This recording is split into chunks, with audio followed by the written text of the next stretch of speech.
Chapter 1.2 Example number 2 Combining like terms to solve an equation.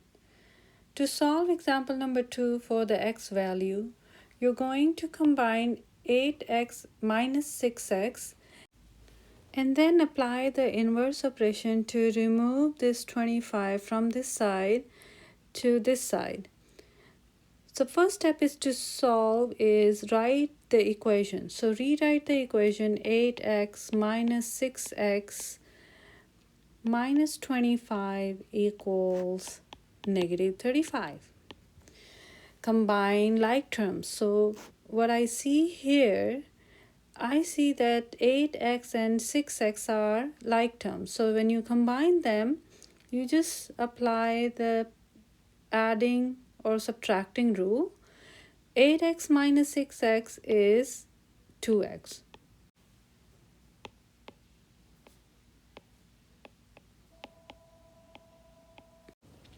Now you're going to add 25 from both sides so that 2x is by itself.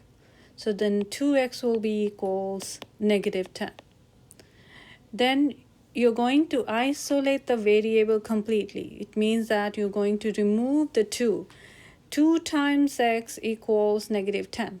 And then the opposite operation or inverse operation of multiplication is division. So you're going to divide the 2 on both sides, and then x will be equals negative 5.